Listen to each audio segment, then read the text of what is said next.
शुरू अल्लाह का नाम लेकर जो बड़ा मेहरबान निहायत रहम वाला है।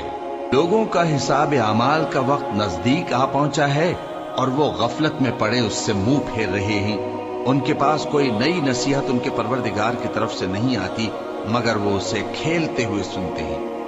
उनके दिल गफलत में पड़े हुए हैं और जालिम लोग आपस में चुपके चुपके बातें करते हैं कि ये शख्स कुछ भी नहीं मगर तुम्हारे जैसा आदमी है, तो तुम आंखों देखे जादू की लपेट में क्यों आते हो।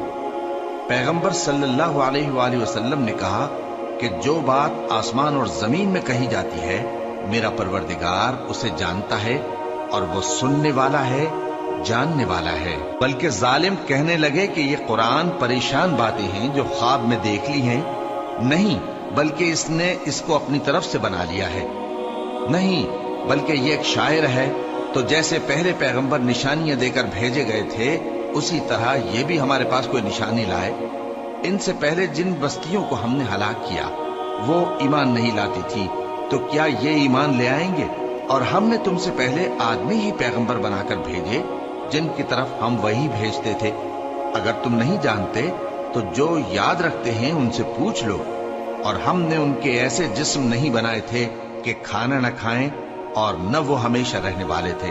फिर हमने उनके बारे में अपना वादा सच्चा कर दिया तो उनको और जिसको चाहा नजात दी और हद से निकल जाने वालों को हलाक कर दिया।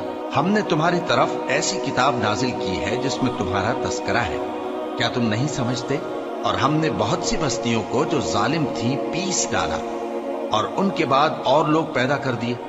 जब उन्होंने हमारे अजाब को देखा तो लगे उससे भागने। मत भागो और जिन नेमतों में तुम ऐशो आसाइश करते थे उनकी और अपने घरों की तरफ लौट जाओ, शायद तुमसे इस बारे में दरियाफ्त किया जाए।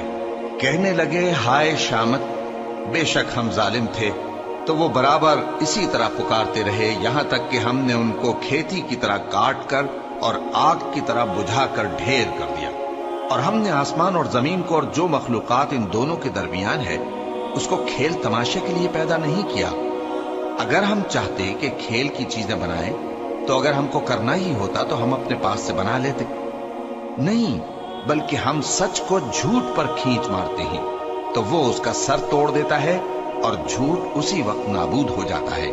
और जो बातें तुम बनाते हो उनसे तुम्हारी ही खराबी है। और जो लोग आसमानों में और जो जमीन में हैं सब उसी का माल हैं। और जो फरिश्ते उसके पास हैं वो उसकी इबादत से न तकब्बुर करते हैं और न उकताते हैं। रात दिन उसकी तस्बीह करते रहते हैं, न थकते हैं न थमते हैं।